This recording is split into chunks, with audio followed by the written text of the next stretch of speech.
Across the Bionicle universe, countless battles rage. In the heart of Karda Nui, the Toa Nuva fight desperately against the Makuta, locked in a struggle that will determine the fate of the Great Spirit. Elsewhere, the Order of Mata Nui emerges from the shadows, recruiting allies and launching bold offensives to turn the tide of war. But this is more than a single conflict. It is the beginning of a cataclysm.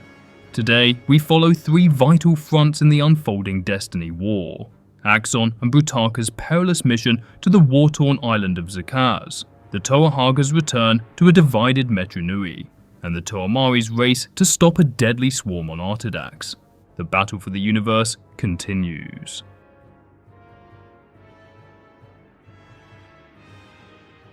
Across the fractured landscape of Toa Nui, Axon advanced with swift and unrelenting purpose, his massive axe at the ready. The instant he had spotted the sudden materialization of two figures within the dense vegetation of the green belt, his instincts took over. One bore a resemblance to Botar, though its features were distinctly different. The other carried the unmistakable silhouette of a Toa, yet was unknown to him. Experience had forged a simple rule in his mind: subdue first, ask questions later. The Botar-like figure reacted first, attempting to block his path. A single crushing strike sent the being sprawling, leaving Axon free to close the distance between himself and the Toa-like figure. Within seconds, he had forced the stranger to the ground, pinning him beneath the weight of his axe. The Toa resisted, straining against the unyielding pressure of the blade at his throat, yet his words, rather than desperate pleas, carried purpose. Summoning the power of the Kano he rode, he allowed truth itself to guide his perception. No deception, no falsehood. The stranger, Krakua, was exactly who he claimed to be. A mere moment later, the Botar clone recovered and activated his teleportation ability. Reality twisted, folded, until the familiar terrain of Toa Nui had vanished completely, replaced by the fortress of Daxia. Axon had stood in this stronghold before, yet something felt different. The weight of impending war hung in the air. Then he saw Brutaka. The sight of his former comrade, once a brother, now a betrayer, ignited a storm of emotions within him. But even that paled in comparison to the towering dragon beside him. This was of course Makuta Miserix, the former leader of the Brotherhood who had been rescued by the Federation of Fear. Brutaka remained unfazed, his expression carrying the casual amusement of someone who had long anticipated this moment. Everything had changed. Two words had ignited the conflict that would shake the universe to its core: the Destiny War. But the war was escalating and the Order of Mata Nui needed allies.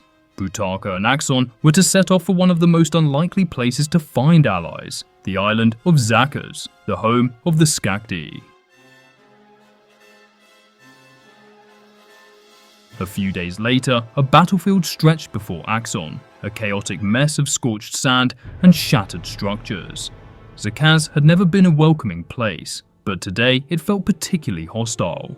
The Skakdi hordes, their bloodlust barely contained, moved erratically beyond the ruins, their guttural shouts echoing over the wind.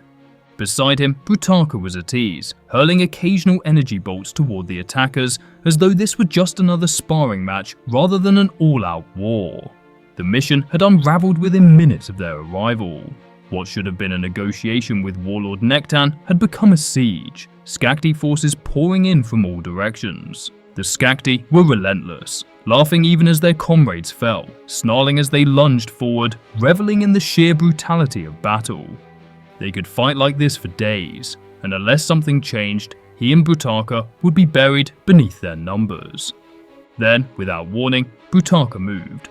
Brutaka threw an arm into the air, making certain every set of bloodshot Skakdi eyes was locked onto them, and with that they surrendered, demanding to be taken to their leader. Moments later, Axon and Brutaka were dragged to the Skakdi camp. A Skakdi warlord stronghold was not designed with prisoners in mind. Dungeons and holding cells were seen as pointless, as the Skakdi did not usually spare their enemies' lives. Axon had insisted they be taken directly to the warlord himself. Nektan was an imposing figure, larger than most of his kind. At his side lounged a beast that vaguely resembled a muaka, though its armored hide bristled with spikes. Axon wasted no time. He uttered a single name: the Brotherhood of Makuta. At the mention of the Makuta, Nektan spat into the dirt. For a moment, he said nothing, waiting for Axonn to explain. The promise was straightforward: the opportunity to sack Brotherhood strongholds, claim their weapons, and carve through their ranks. For a Skakdi warlord, such an offer needed no embellishment. Still, Nektan was skeptical. Why should he trust outsiders? Axonn's response was calculated. They had already spoken to the other warlords of Zakaz, he claimed, and all had agreed to the alliance. Did Nektan intend to sit idly by while his rivals claimed all the spoils? It was a lie and a gamble, but it paid off. Warlords thrived on battle, but the fear of being outmatched, of watching their enemies grow stronger while they were left behind, was an effective motivator. After a long pause, Nektan gave a slow nod. Their mission was a success. With the most powerful Skakdi warlord now aligned with the Order, Axonn and Brutaka quickly convinced the rest of the warlords to join them. With a legion of Skakdi behind them, the pair departed from the island, ready to strike at the Brotherhood with all their might.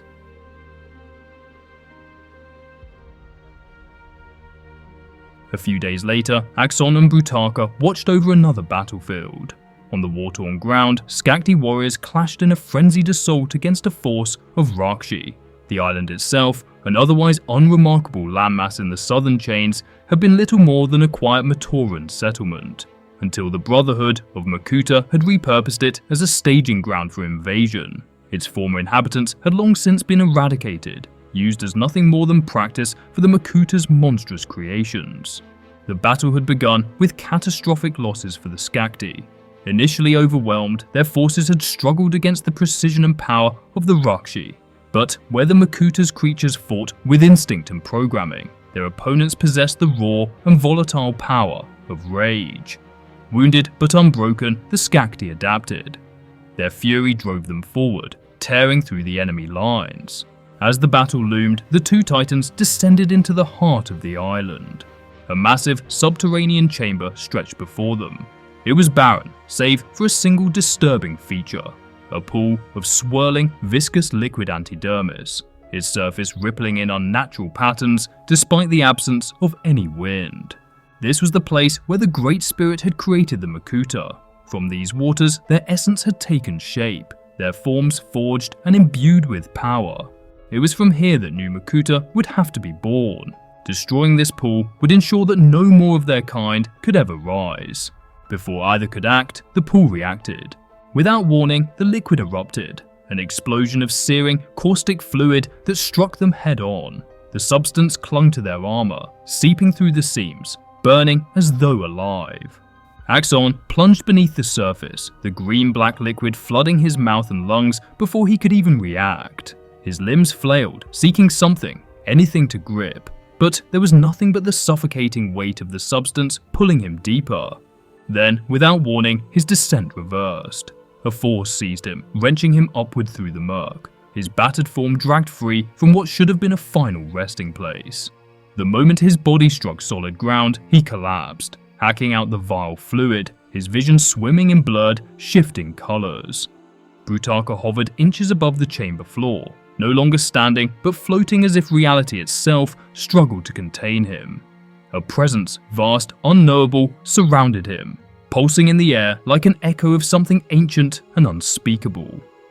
Brutaka spoke, but the voice was layered, as though multiple beings whispered through his throat. The words, fragmented and strange, carried knowledge not meant for mortal minds.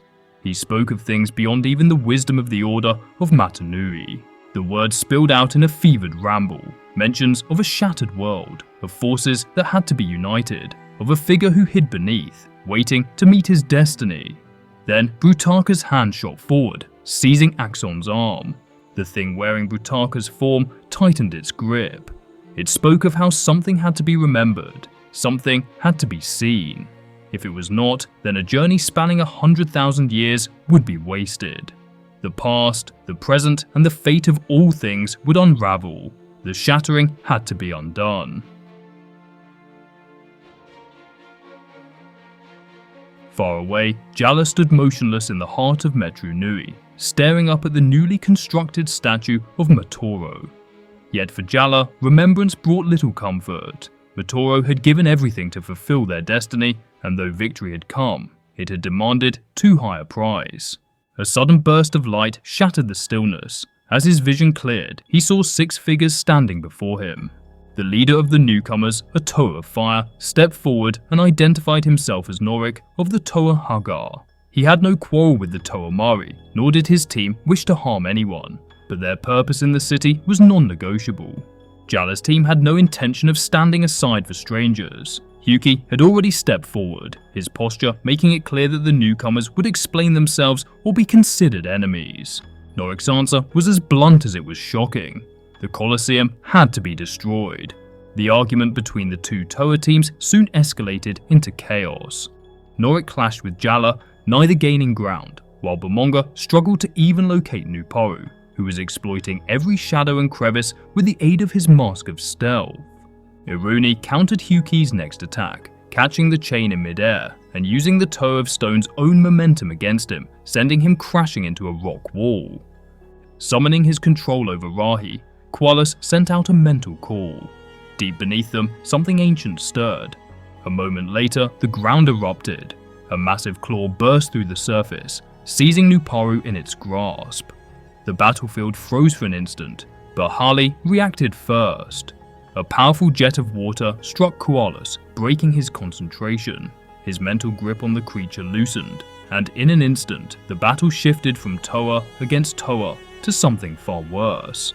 Fire erupted from twin sources as Jala and Norik forced the creature back, discovering its weakness to heat. But it would not retreat so easily. It responded by hurling Nuparu into the air. Before he could plummet to his doom, Hyuki reached out with his elemental power, manipulating gravity with surgical precision, slowing Nuparu's descent just enough to prevent fatal impact.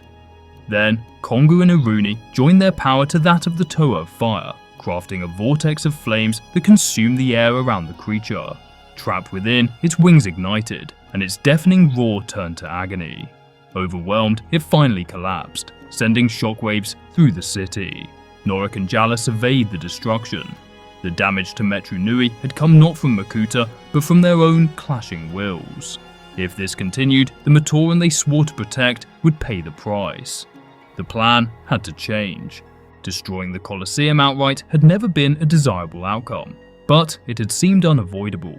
Now, with so many Toa gathered, there had to be another way. After long hours of strategy and negotiation, they settled on an alternative, one that would require precision from every fighter present. With careful coordination, their elemental powers combined to fracture, not destroy, the foundation of the Colosseum, creating an opening that would lead into the unknown. Jala and his team stood ready to follow, but Norik halted them. If the Hagah failed, if they never returned, someone would need to remain behind to stop whatever Artidax intended. The decision was final. Pooks and Norik sealed the tunnel behind them, ensuring no one could follow. The Toa Mahri stood at the base of the Colosseum, tension still thick in the air after their confrontation with the Toa Hagah. Before the discussion could continue, a golden crystal appeared in midair before Harley. As she reached for it, it recoiled, as if aware of her presence. A voice interrupted them. Turning swiftly, the Mahri found themselves face to face with an unfamiliar figure. She bore the look of a vortex, but something about her was different. Dark armor gleamed in the dim light, and she carried only a shield, no visible weapon. The mysterious warrior did not waste time. The crystal, she explained, was the heart of the Visorak. Its power would draw every Visorak in existence toward it, their instincts compelling them to seek it out. Toa Mahri had one task: take it to the island of Artidax, where the entire horde could be trapped forever. If they delayed, Metru Nui itself would be overrun. Before the Mahri could question her further, the armored woman dissolved into a cloud of crystalline shards, scattering into the air. The team hesitated. If she spoke the truth, leaving Metru Nui undefended was a dangerous risk. But if she was right, inaction would doom the city. Jala made the decision. He, Harley, and Nuparu would take the heart of the Visorak to Artidax immediately. Hyuki and Kongu would remain behind to secure Metru Nui. Within the hour, the Mahri's vessel disappeared beyond the horizon. Hyuki and Kongu lingered on the docks, watching their teammates vanish into the distance before turning back toward the Colosseum. Patrols would need to be coordinated, and the city needed protecting in their absence. Neither of them noticed the crystalline shards drifting in the air behind them. The unseen assailant struck without warning. By the time their bodies settled against the stone, they were already unconscious.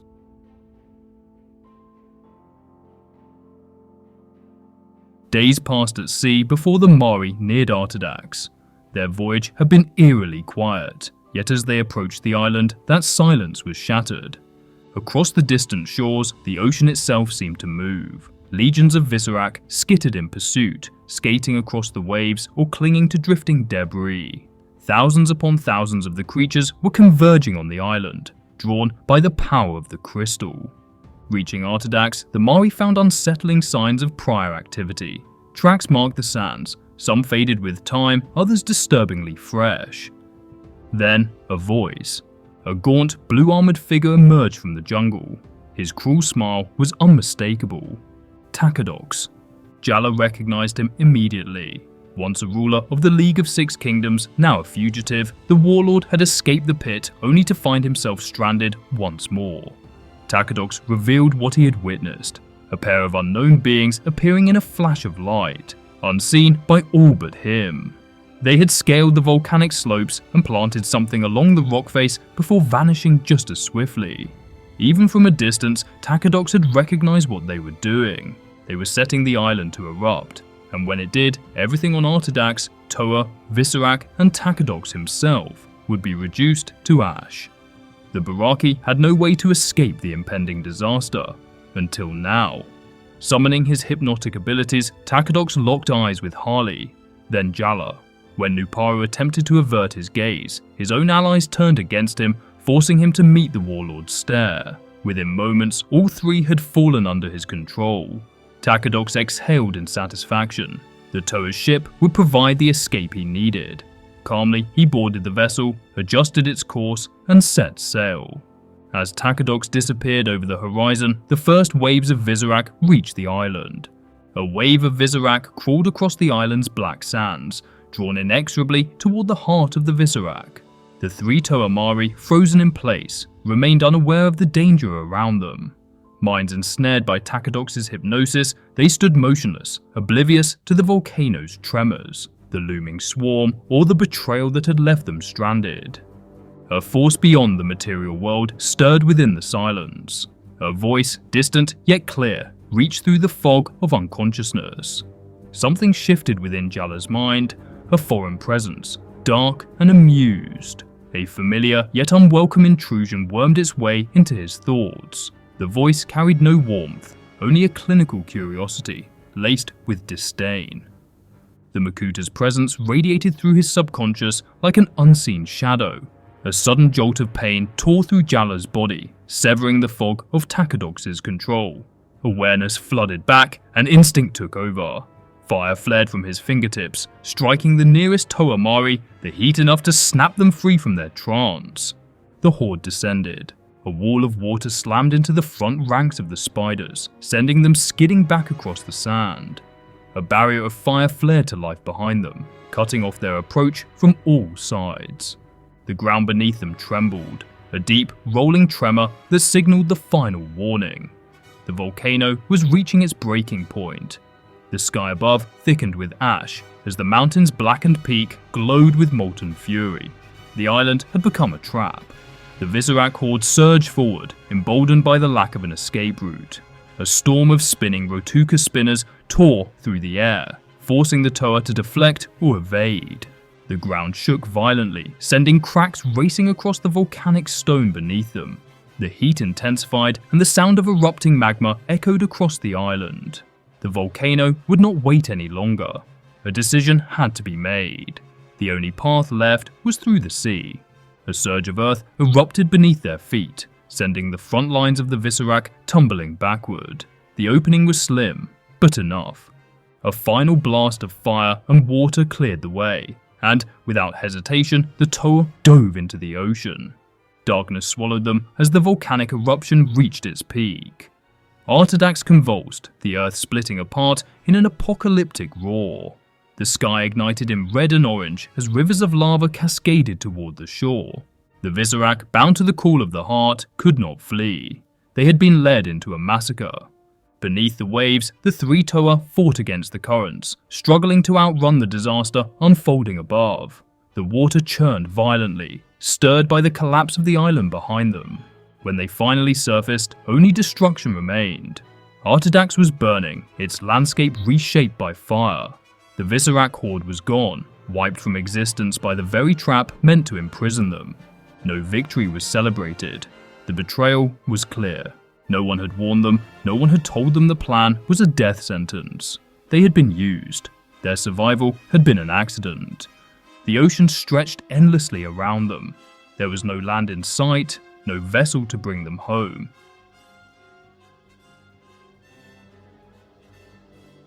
Hyuki stirred first, his senses reeling as his mind struggled to process the situation. Kongu lay beside him, still motionless.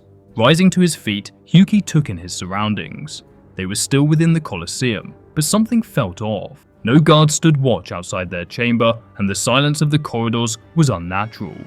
Kongu stirred at last, jolted awake by a firm strike from Hyuki. The two toes stepped out cautiously, but they didn't get far before a shimmering cloud of black, crystalline shards materialized in front of them. In an instant, the fragments reassembled into the form of Jomak, the black-armored agent who had previously sent Jala and the others to Artidax. Realization struck. They had been played. Jomak, her stance calm and unwavering, confirmed their suspicions without hesitation. The Order of Mata Nui had orchestrated everything, ensuring the Toa Mahri were removed from Metru Nui just long enough to execute their plan. Hyuki's rage flared as he listened. Metru Nui was no longer the city they had sworn to protect. It had been transformed. Towering walls, weapon emplacements, and fortified barricades turned what was once the heart of Matoran civilization into a fortress of war. Matoran toiled away, constructing defenses under the watchful eyes of the Order's agents. The realization burned. Metru Nui had become bait. Its existence dangled in front of the Brotherhood of Makuta like a prize. Rumors of a replicated proto-steel-eating virus had been deliberately spread, ensuring the city became the chosen battlefield for the final confrontation.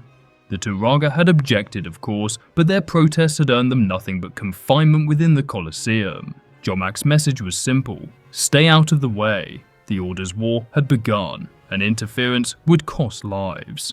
Then, as quickly as she had appeared, she shattered once more into a cascade of crystalline dust, carried away by the winds.